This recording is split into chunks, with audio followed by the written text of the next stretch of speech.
Hello and welcome back. So today we are going to study about centrifugal force. ठीक है? So let us begin.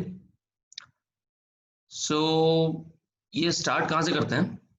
मान लेते हैं कि हमारे पास एक टेबल है. ठीक है, ये टेबल दिख रहा है यहाँ पे. It's round table here. Yes, ये हमारे पास ये टेबल है. ये वाला जो पूरा स्ट्रक्चर है वो एक टेबल है और ये इस टेबल का एक एक्सिस है. ये एक्सिस, ये जो वर्टिकल लाइन दिख रही है, दिस इज माय एक्सिस. और टेबल जो है हमारा इस एक्सिस के अबाउट घूम रहा है with N angular velocity omega. ठीक है, और इस टेबल के ऊपर, ठीक है, इस टेबल के ऊपर एक ब्लॉक रखा हुआ है यहाँ पे. आप देखो ध्यान से.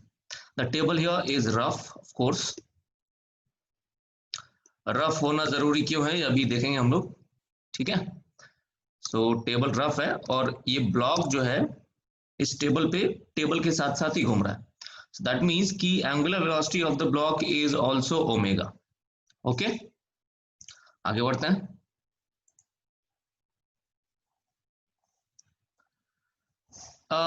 ये क्या लिखा हुआ है यहाँ पे कि the block does not slip on the table. Block does not slip on the table, इसका मतलब ये है कि जो ब्लॉक है वो हमारा टेबल के साथ साथ ही घूम रहा है. टेबल जैसे जैसे रोटेट कर रहा है, the block is rotating along with the table.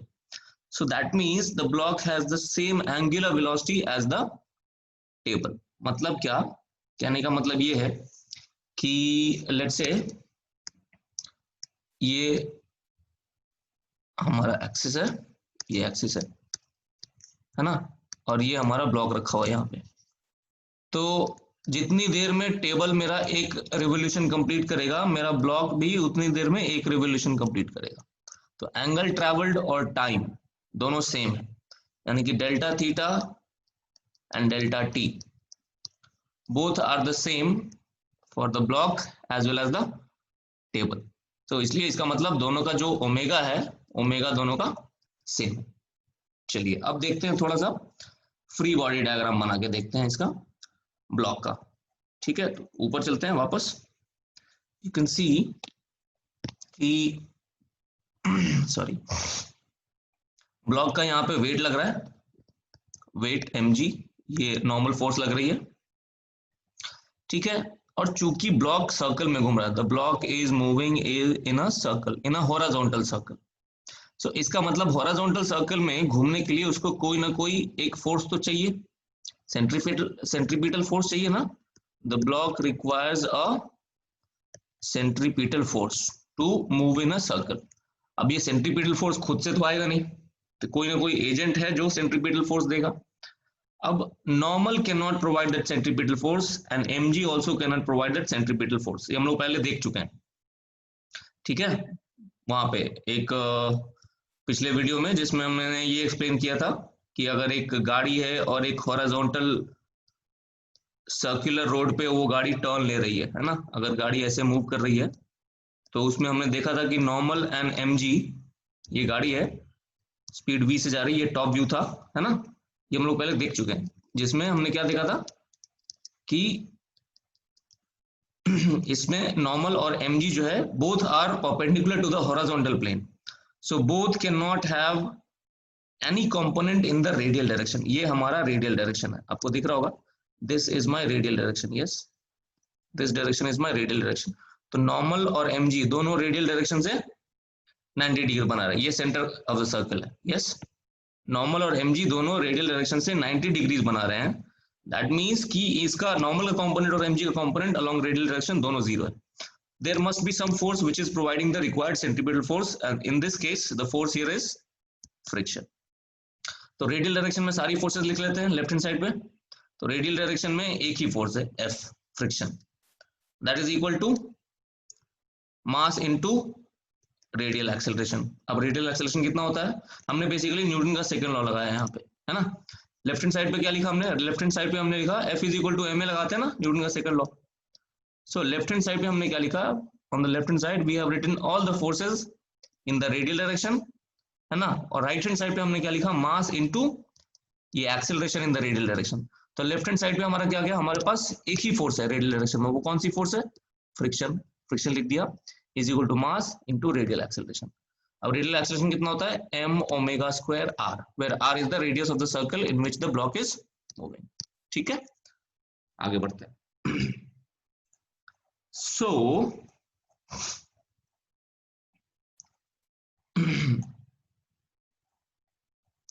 अब हम क्या करते हैं आगे, एक काम करते हैं, यहाँ पे एक आदमी को बिठा देते हैं।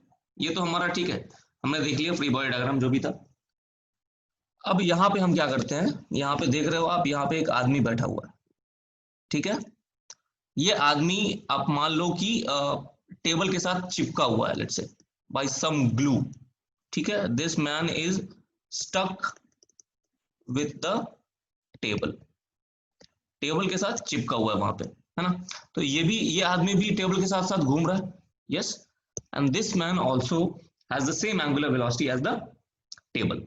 ऑलराइट, अब सवाल ये उठता है कि इस आदमी को ये वाला ब्लॉक कैसा दिखेगा।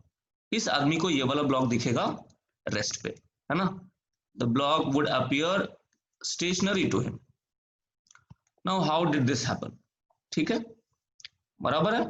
चलिए आगे बढ़ते हैं, देखते हैं क्या होता है।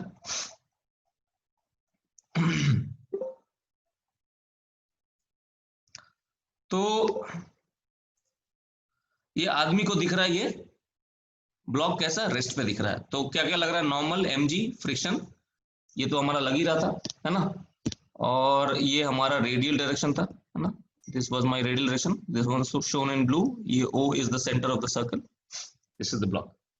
अब ये आदमी को ये ब्लॉक दिख रहा है रेस्ट पे, तो वर्टिकल डायरेक्शन में तो ठीक है, वर्टिकल डायरेक्शन में फोर्स बैलेंस्ड है। ठीक है, normal is equal to mg आप लिख सकते हो, बिकॉज वर्टिकल डायरेक्शन में कोई मोशन नहीं हो रहा है, so vertical forces will be balanced, है ना। लेकिन हॉरिजॉन्टल डायरेक्शन में there is a force friction, हमने अभी देखा था कि फोर्स है friction, frictional force is there. Frictional force होने के बावजूद हॉरिजॉन्टल डायरेक्शन में, ध्यान से सुनना मेरी बात, मैं क्या कह रहा हूं, हॉरिजॉन्टल डायरेक्शन में फ्रिक्शनल फोर्स होने के बावजूद भी बॉडी हमको रेस्ट पे लग रही है। मतलब हॉरिजॉन्टल बॉडी अगर रेस्ट पे है, that means net force should be zero, लेकिन हॉरिजॉन्टल डायरेक्शन में तो फ्रिक्शन है इस बॉडी पे, ब्लॉक पे, तो नेट फोर्स तो जीरो नहीं है, लेकिन फिर भी ब्लॉक मुझे रेस्ट पे क्यों दिख रहा है ना। It's kind of intriguing. तो अब क्या करते हैं, इसका देखते हैं इसका क्या है reason. Friction is there in horizontal and still the block is at rest. थोड़ा कॉन्ट्राडिक्टरी हो गया ना, कि force, net force in horizontal zero नहीं है, लेकिन एक्सेलरेशन हॉरिजॉन्टल में जीरो है क्योंकि ब्लॉक रेस्ट पे नजर आ रहा है। तो गड़बड़ कहां हो रही है, न्यूटन का सेकंड लॉ तो फेल हो गया ना। ठीक वैसे ही जैसे एक्सेलरेटेड फ्रेम्स में न्यूटन का सेकंड लॉ फेल हो जाता था, सूडो फोर्स याद करो, है ना। एक्सेलरेटेड फ्रेम्स में the second law of motion, Newton second law of motion, F is equal to ma, used to fail.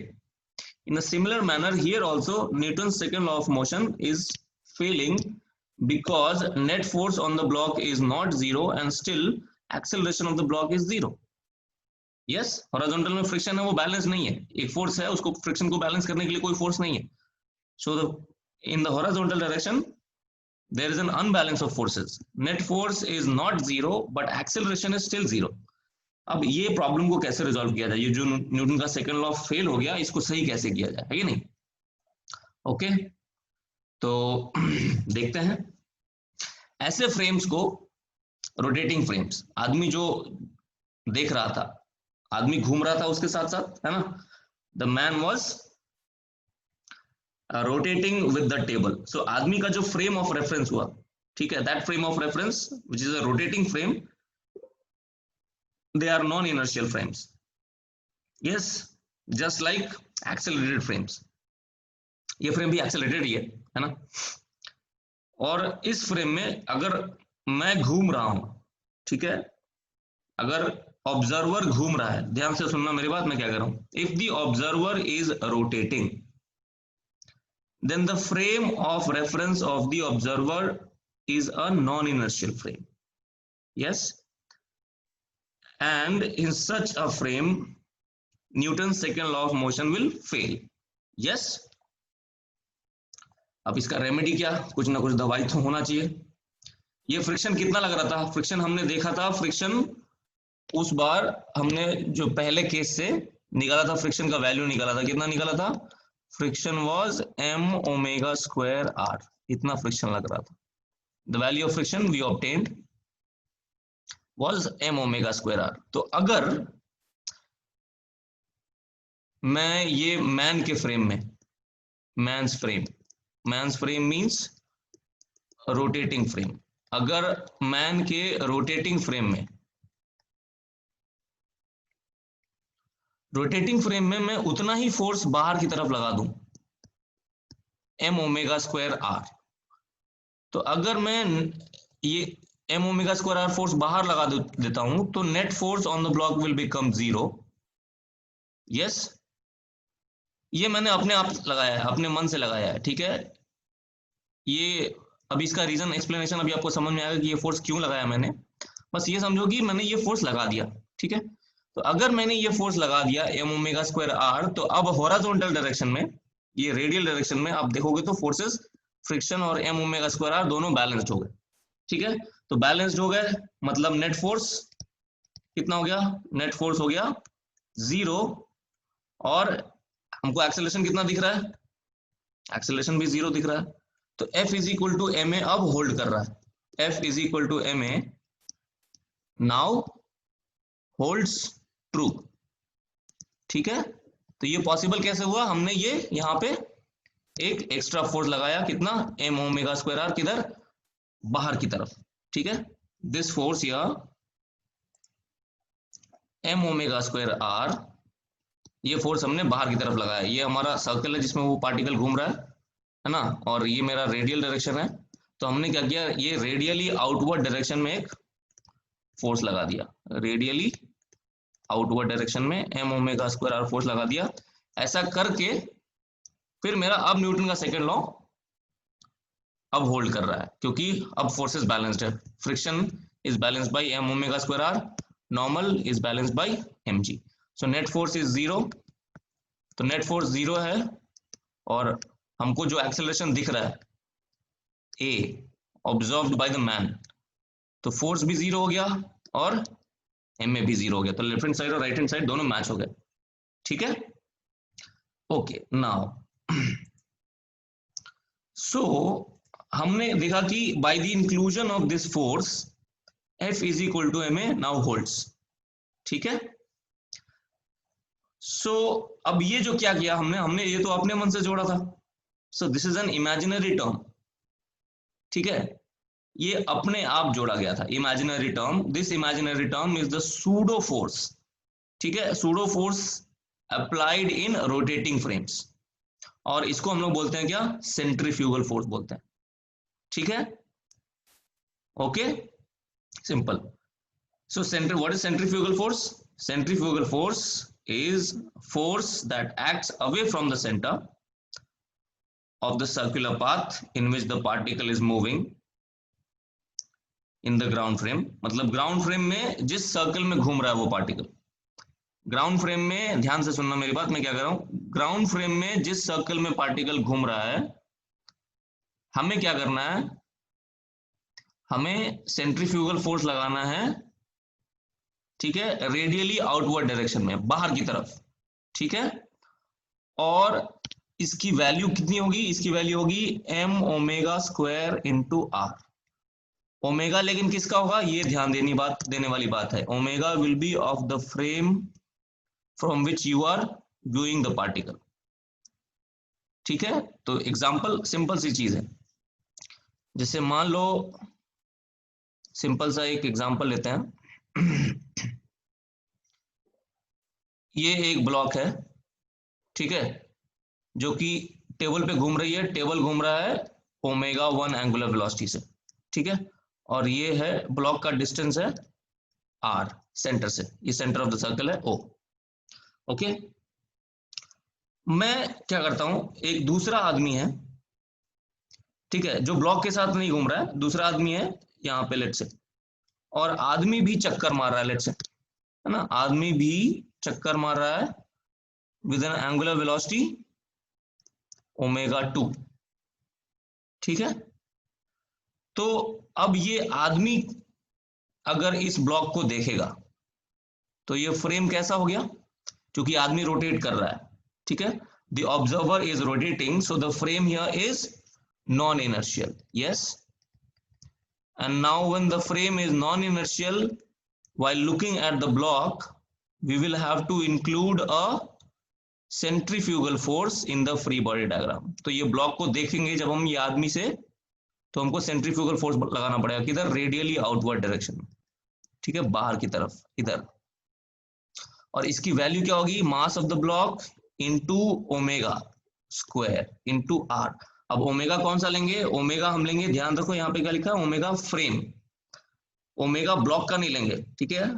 while writing down the centrifugal force on the particle, you have to write down the angular velocity of the frame, so omega 2 square r, this is the value of the centrifugal force on the particle। ये ऐसा एक question HC Verma में भी है, objectives में 1 या 2 में, शायद मुझे ध्यान नहीं है, बट ऐसा कुछ क्वेश्चन है एक, ठीक है।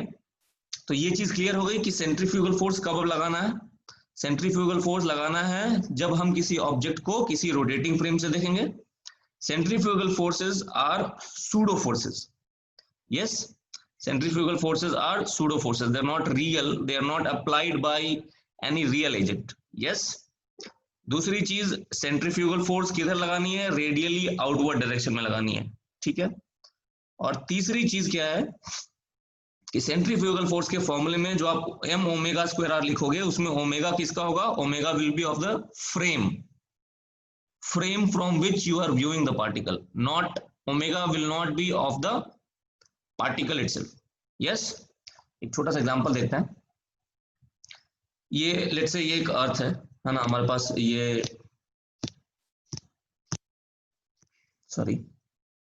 ये स्फीयर है एक, लेट्स से ये अर्थ है,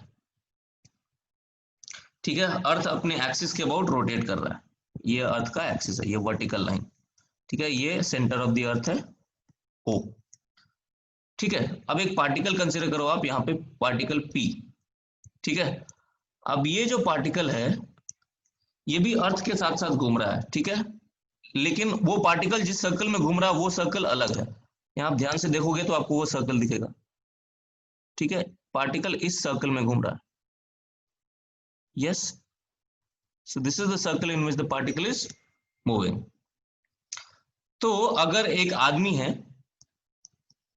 जो अर्थ के साथ साथ घूम रहा है, ठीक है, तो ये जो आदमी है, अगर ये आदमी इस पार्टिकल को देखेगा तो ये आदमी का फ्रेम कैसा हो गया, आदमी का फ्रेम रोटेटिंग हो गया, नॉन इनर्शियल फ्रेम हो गया। तो ये जब ये आदमी इस पार्टिकल को देखेगा तो ये आदमी इस पे इस पार्टिकल पे एक सूडो फोर्स लगाएगा। तो सूडो फोर्स की डायरेक्शन अब क्या होनी चाहिए, सूडो फोर्स भाई सेंट्रीफ्यूगल फोर्स। तो ये नहीं कर देना, ये मत कर देना आप, इस डायरेक्शन में सूडो फोर्स नहीं लगा देना, क्योंकि रेडियली आउटवर्ड बोला गया है, बट इसका मतलब ये नहीं कि रेडियली आउटवर्ड ये वाला direction, no, this is wrong, not here. Radially outward मतलब क्या, रेडियली आउटवर्ड का मतलब हुआ जिस सर्कल में वो पार्टिकल घूम रहा है, तो ये वाला सर्कल जिसमें पार्टिकल घूम रहा है, लेट्स से ये पॉइंट O डैश है, तो ये इस रेडियस से आउटवर्ड लगेगा, ठीक है। So that is the direction of the pseudo force, ठीक है। तो m ओमेगा स्क्वायर, अब उसमें ओमेगा कौन सा इस्तेमाल करना है, ओमेगा इस्तेमाल करना है हमको आदमी का, क्योंकि आदमी भी अर्थ के साथ साथ घूम रहा है, तो आदमी का ओमेगा और अर्थ का ओमेगा सेम है ना। सो आदमी का ओमेगा भी ओमेगा ही है। अब बच गया आर क्या डालें, तो आर में आप ये वाला आर मत डालना, ठीक है। आर में आप कौन सा आर डालोगे, आर में आप डालोगे the radius of the circle in which the particle is moving. तो पार्टिकल तो इस सर्कल में घूम रहा है ना, ठीक है, तो उसका रेडियस जो है, the radius of the circle in which the particle is moving will be this, ये आपको दिख रहा होगा, ये वाला रेडियस लेना है आपको, ठीक है। So this radius, now this angle here, this here is capital R, ये एंगल थीटा है, तो ये जो रेडियस है स्मॉल आर जिसमें वो पार्टिकल घूम रहा है, that will be equal to small r will be equal to r sine theta. तो सेंट्रीफ्यूगल फोर्स लग रही है m omega square r sin theta। so this is my answer for the centrifugal force। so I hope this is clear, है ना। काफी कुछ सीख लिया हमने अभी, है ना? So that will be all the entire theory of centrifugal force. So centrifugal force is applied, the summary is applied when we watch things from a rotating frame. Centrifugal force is a pseudo force. Rotating frames are non-inertial frames, they are accelerated frames, and the value of centrifugal force is m omega square r. Omega is of the frame and r is the distance, r is the radius of the circle in which the particle is moving.